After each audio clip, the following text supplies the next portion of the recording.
Bom dia! Mais uma vez nós estamos aqui para estudar da Palavra de Deus e eu queria lembrá-los que as aulas elas são direcionadas para a classe Monte Sião da Igreja Presbiteriana de Vila Formosa, que é uma classe direcionada para senhores e senhoras acima de 50 anos. E nós estamos estudando esse ano a revista Quão Grande És Tu? Estudos de Deus e seus atributos. E hoje, em particular, nós vamos utilizar bastante os comentários do livro Faça Alguma Coisa, de Kevin DeYoung, que vai estar auxiliando a gente no estudo da palavra de hoje. E para dar início à aula, eu vou pedir para uma pessoa muito especial estar orando para colocar a aula de hoje nas mãos de Deus. Vamos orar? Santo Eterno Deus, maravilhoso Pai, quero te agradecer, ó Pai, por mais esse domingo, Pai, por essa manhã que vamos assistir a tua aula. Agradeço também pela vida dos irmãos, ó Pai, que estará assistindo essa aula também. E eu te peço, Pai, que tu esteja abençoando a vida da Ruth, o Pai, que preparou a aula. Use a sua serva, Senhor Deus, para falar aos nossos corações, que nós possamos estar entendendo um pouco mais de Ti, ó Pai, entendendo a Tua vontade nas nossas vidas, entendendo a sua soberania, Pai. Nós sabemos que o Senhor é o suficiente para nós, ó Pai, e que nós não possamos estar buscando nada além de Ti, Senhor Deus. Te peço também, ó Pai, que Tu esteja abençoando a vida dos outros professores, reunidos nesse momento também, Pai, e com os outros alunos também, que eles possam estar ouvindo da Tua palavra, entender também, Senhor Deus, e que nós possamos estar crescendo como Teus servos, ó Pai. Agradeço também pela vida do Marcelo, Pai, que tem também ministrado as aulas juntamente com a Ruth. Abençoe esses teus servos, ó Pai, que eles possam, Senhor Deus, cada dia mais crescer na Tua palavra, Senhor Deus. Nos dê um dia abençoado na Tua presença, nos prepare também para o culto à noite, Senhor Deus. É por Jesus Cristo que eu te peço e agradeço. Amém. Na aula passada, nós estudamos com o Marcelo sobre a vontade preceptiva de Deus e a vontade decretiva. A vontade decretiva, ela se refere àquilo que Deus já ordenou e tudo ocorre segundo o decreto soberano de Deus. A vontade preceptiva é aquilo que Ele quer das suas criaturas. E hoje nós vamos estar dando continuidade, à vontade de Deus. Serão várias aulas sobre o mesmo assunto, só que na lição de hoje nós estudaremos como conhecer a vontade de Deus. Geralmente as nossas orações elas se dividem em duas categorias. Ou nós pedimos que tudo fique bem, ou nós pedimos para Deus nos mostrar que tudo ficará bem, Então as nossas orações elas se resumem: Deus, não permita que qualquer coisa desagradável aconteça, faça com que tudo fique bem, faça isso, faça aquilo. Dificilmente nós oramos por santidade, por justiça, por sabedoria ou até mesmo pela consciência do pecado. Nós queremos que Deus nos diga o que devemos fazer para que tudo seja agradável para nós. Então a gente quer resposta para tudo na nossa vida. E diariamente a gente tem tantas coisas para tomar decisão, Que roupa eu vou colocar, que comida eu vou fazer, para onde eu vou, o que eu vou estudar, o que eu vou ler. Então são várias decisões. Deus, Ele não quer que a gente viva obcecado com o futuro, pois mostrar o futuro não é o modo como Deus opera. A maneira como Deus opera é por meio das Escrituras, é por meio da palavra de Deus. Ele quer fazer o quê? Ele quer nos transformar pela renovação da nossa mente, de modo que a nossa vida com Deus, ela não é uma bola de cristal. Você chega aqui e Deus me diz o que vai acontecer. Não, é dia a dia, é de passo em passo. O seu modo de operar é através da sabedoria. Deus, Ele é onisciente e todo-poderoso. Ele planejou todos os detalhes da nossa vida, tanto os dias felizes quanto os dias mais difíceis para o nosso bem. A gente até compartilhou essa semana o versículo de Eclesiastes 7,14, que diz o seguinte: quando os dias forem bons, aproveite-os bem. Mas, quando forem ruins, considere: Deus fez tanto um quanto o outro, para evitar que o homem descubra alguma coisa sobre o seu futuro. Então, qual seria a melhor maneira de a gente andar na vontade de Deus? A melhor maneira é a maneira antiga, É a maneira bíblica, é a maneira como Jesus já nos ensinou. E em Mateus 6,33 ele diz assim: buscai, pois, em primeiros o seu reino e a sua justiça, e todas essas coisas vos serão acrescentadas. Deus, ele não quer que a gente se preocupe com o futuro. Ele vai fornecer o que nós haveremos de comer, de beber, emprego, casa, tudo que nós precisamos para viver e glorificá-lo na nossa vida. Até quando ele quiser, até quando ele resolver levar a gente para ele, ele vai estar provendo tudo que a gente precisa. Esse versículo, ele não instrui a buscar uma palavra divina antes de tomar qualquer decisão. Ele nos incentiva a correr atrás dele, de seus mandamentos e de sua glória. O apóstolo Paulo, ele reproduz a mensagem de Jesus sobre a essência da vontade de Deus. Em 1 Tessalonicenses 4,3 diz o seguinte: essa é a vontade de Deus, a vossa santificação. Deus quer que nós tenhamos uma vida santa, uma vida separada para Ele. A vontade de Deus é sempre a nossa santificação. Ele nos separou para sermos cada vez mais semelhantes a Cristo. Então, a primeira coisa que a gente aprende é que a vontade de Deus é o quê? A nossa santificação. A segunda coisa que a gente aprende com Paulo está em 1 Tessalonicenses 5, 16 a 18. Regozijai-vos sempre, orai sem cessar, em tudo dai graças, porque essa é a vontade de Deus em Cristo Jesus para convosco. Então, o que nós devemos fazer? Devemos sempre regozijar, orar e dar graças. Então, vamos recapitular. A vontade de Deus é a nossa santificação. E aqui em Tessalonicenses, ele diz que nós devemos nos regozijar, orar e dar graças.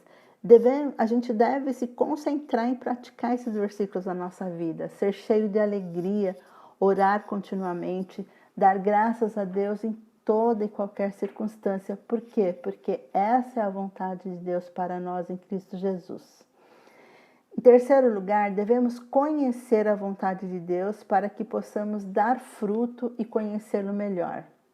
Lá em Colossenses 1,9 diz o seguinte: por essa razão, também nós, desde o dia em que o ouvimos, não cessamos de orar por vós e pedir que transbordeis de pleno conhecimento da sua vontade, em toda sabedoria e entendimento espiritual.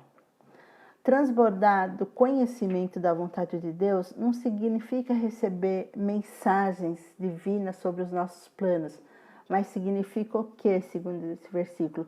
Produzir frutos, crescermos no nosso entendimento de Deus, sermos fortalecidos com poder para a paciência e darmos o que? Darmos graça ao Pai com alegria. E por último, a vontade de Deus é que nós sejamos preenchidos com o Espírito Santo. Efésios 5, de 17 a 21. Por essa razão, não vos torneis insensatos, mas procurai compreender qual a vontade do Senhor. E não vos embriagueis com vinho, no qual há dissolução, mas enchei-vos o Espírito, falando entre vós com salmos, entoando e louvando de coração com hinos e cânticos espirituais, dando graças por tudo a Deus e Pai, em nome de Jesus Cristo, sujeitando-vos uns aos outros no temor de Cristo. Aqui nós vemos novamente que compreender a vontade de Deus é algo bom. E qual a vontade de Deus nesses versículos? É que nós não nos embriaguemos, que nós nos enchamos com o Espírito Santo. Deus, ele promete operar todas as coisas para o nosso bem. Para quê? Para que nós sejamos conformados à imagem de Cristo. Se nós buscarmos, em primeiro lugar, o reino de Deus e a sua justiça, nós vamos estar no centro da vontade de Deus. Nós precisamos de sabedoria para viver uma vida santa. Quando nós não sabemos em que direção seguir, quando nós estamos enfrentando questões difíceis na vida, Deus espera que a gente confie nele. E que nós usemos a nossa sabedoria, a sabedoria que vem do alto para tomar essas decisões. Nós vamos agora ter a leitura bíblica para uma irmã muito querida. Vamos prestar atenção nos conselhos que Deus dá para que a gente obtenha sabedoria. Filho meu, se aceitares as minhas palavras e esconderes contigo os meus mandamentos, para fazeres atento à sabedoria o teu ouvido, e para inclinares o coração ao entendimento, e se clamares por inteligência, e por entendimento alçares a voz, se buscares a sabedoria como a prata, e como a tesouro escondidos a procurares, então entenderás o temor do Senhor, e acharás o conhecimento de Deus, porque o Senhor dá a sabedoria, e da sua boca vem a inteligência e o entendimento. Vocês se atentaram no texto lido? Para descobrir e fazer o que é certo, está implícito nos verbos que está no texto: aceitar, esconder, atentar, inclinar, clamar e buscar. E os 3 Cs: se aceitares, se clamares e se buscares. Então nós somos instruídos ao quê? A fazer a nossa parte, na busca da sabedoria, para colher o quê? Para colher os maravilhosos resultados que Deus ele tem para nós no finzinho do texto, porque o Senhor dá a sabedoria e da sua boca vem a inteligência e o entendimento. Sabedoria é entender o temor do Senhor e encontrar o conhecimento de Deus. É conhecer Deus e fazer o que Ele ordena. É o que a gente tem feito ao longo desses domingos. A gente tem estudado a pessoa de Deus, a gente tem visto como Deus é maravilhoso, como Ele opera, como Ele criou o mundo, como Ele nos criou. E a partir daí, agora a gente vai ver qual é a vontade de Deus manifesta através da sua palavra para as nossas vidas. Ele fala conosco através das Escrituras. Então, a pessoa que não dá ouvidos a isso é o oposto da pessoa sábia. Ela é tola, ela é insensata. É a pessoa que não vive a maneira de Deus, ela vive a sua maneira. É a pessoa que vive afastada de Deus e não dá ouvido aos seus entendimentos. Como é que nós recebemos a sabedoria? Nós recebemos sabedoria lendo a Bíblia e guardando os mandamentos de Deus. Então, para entender e conhecer qual é a vontade de Deus, não tem magia. É através da leitura bíblica. Aceitando bons conselhos, voltando o nosso ouvido para as pessoas sábias, para as pessoas que podem passar esses conhecimentos também para a nossa vida, e orando, clamando a Deus por entendimento. Então vamos lá, o primeiro ponto é buscando sabedoria nas Escrituras. É desejo de Deus que a gente conheça Ele de um modo íntimo, que a gente tenha intimidade, que os pensamentos dele sejam os nossos pensamentos, que os seus caminhos se tornem os nossos caminhos, e que a maneira como Ele ama também seja a maneira que nós amamos o nosso próximo. Deus quer a nossa transformação. Em Romanos 12, versículo 1 e 2 diz o seguinte: rogo-vos, pois, irmãos, pelas misericórdias de Deus, que apresenteis o vosso corpo por sacrifício vivo, santo e agradável, que é o vosso culto racional. E não vos conformeis com esse século, mas transformai-vos pela renovação da vossa mente, para que experimenteis qual seja a boa, agradável e perfeita a vontade de Deus. Então, o que Deus quer da nossa vida? Ele quer que nós nos apresentemos como sacrifício vivo, que a gente não se conforme com esse mundo, mas que nós sejamos transformados pela renovação da nossa mente. A gente tem que ter uma mente transformada pela palavra de Deus. Se fizermos essas 3 coisas, nós seremos capazes de discernir a vontade de Deus. É assim que funciona a vida cristã. Não tem atalhos, é uma vida de obediência. Obediência a quê? Aos mandamentos de Deus. Deus quer que nós nos oferecemos a Ele, que nós abandonemos os caminhos do mundo e que nós sejamos agentes transformadores. Ele quer que a gente desenvolva um gosto pela santidade. Deus, Ele não nos revela o futuro por uma simples razão. Ele quer ver a nossa vida transformada, né?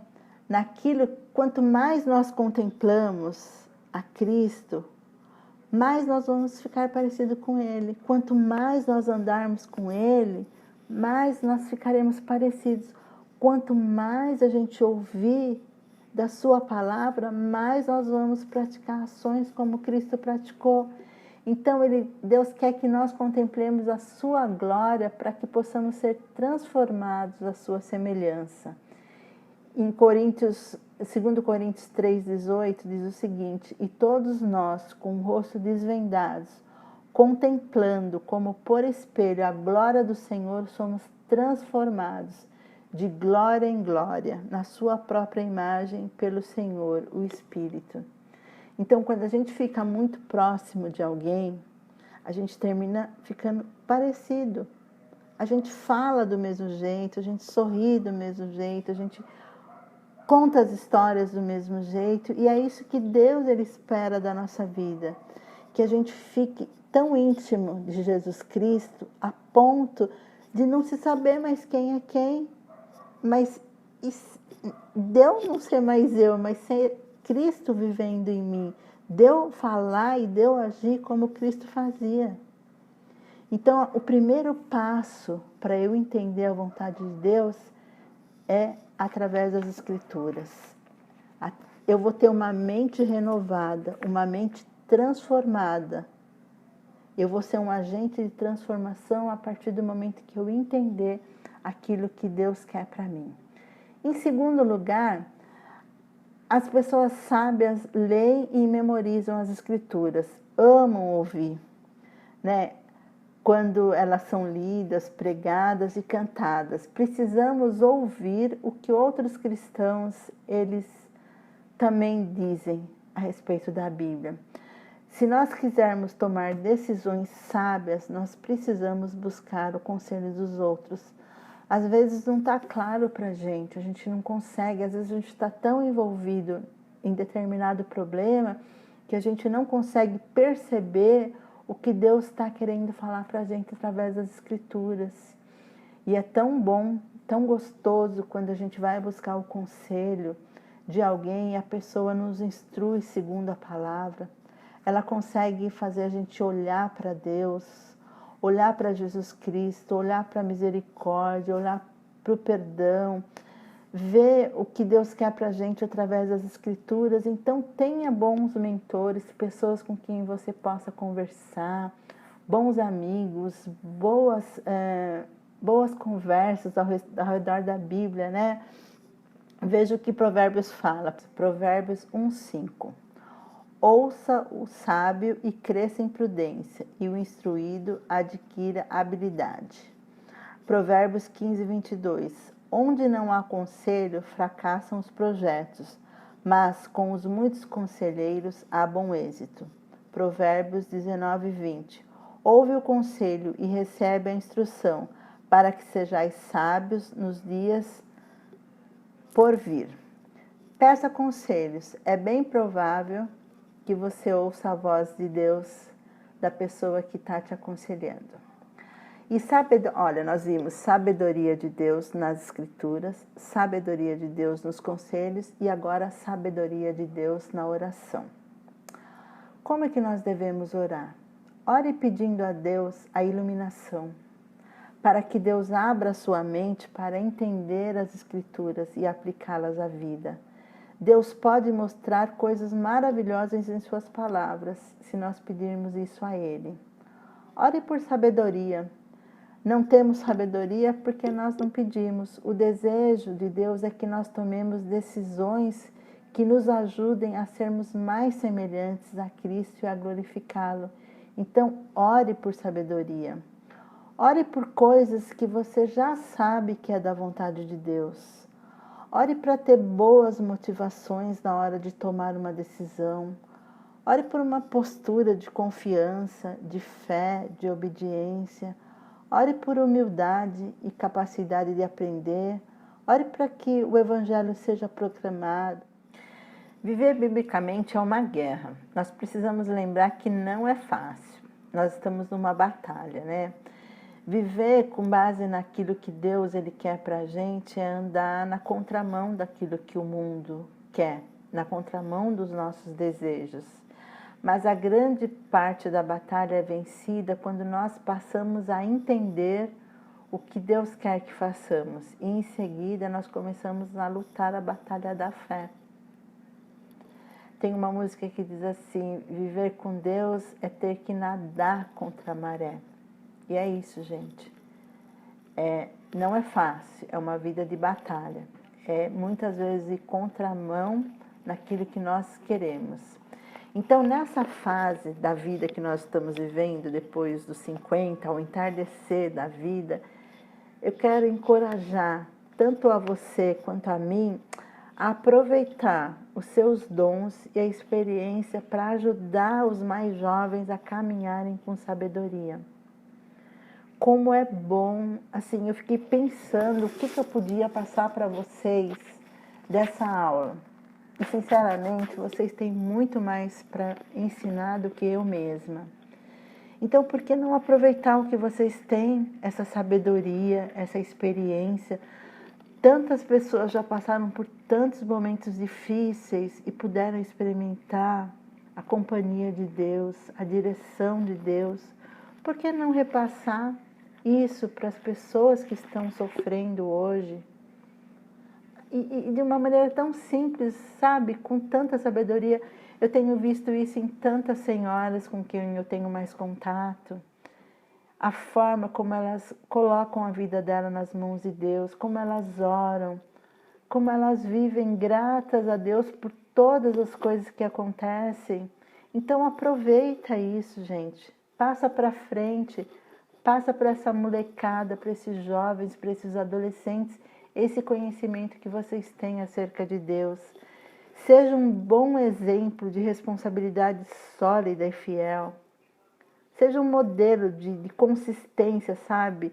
De pessoa que tomou decisão arriscada na vida, mas que foi centrada em Cristo, que foi para glorificar a Deus. Não tem problema errar.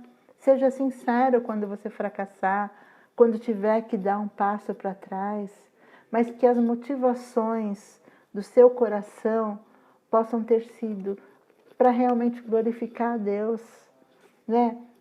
A vontade de Deus para a nossa vida, ela é simples, porque não há segredos que precisamos descobrir, ela já está toda revelada. Ela é mais difícil porque nós temos que negar a nós mesmos para viver uma vida de obediência a Deus. E ela é mais fácil porque, como disse Agostinho, Deus ordena o que quer e concede o que ordena. Deus dá aos seus filhos a vontade de andar em seus caminhos, dando-lhe um coração que se deleita na sua lei. Então, qual é o resumo da aula de hoje? Som das Escrituras. Come a palavra de Deus, peça a Deus para te dar fome pela palavra dele. Busque conselhos sábios, ouça a voz de outras pessoas, seja a bênção. Participa da vida de outras pessoas, você que já tem a mente renovada, né? Seja um agente de transformação para as outras pessoas. Ore a Deus, peça sabedoria. E ao fazer todas essas coisas, faça o que você quiser, com quem quiser, onde quiser, porque certamente você já está andando na vontade de Deus. Que Deus possa estar te abençoando e que em todos os momentos você possa sentir a boa, agradável e perfeita vontade de Deus. Eu desejo um domingo abençoado e até a próxima aula. Fiquem com Deus.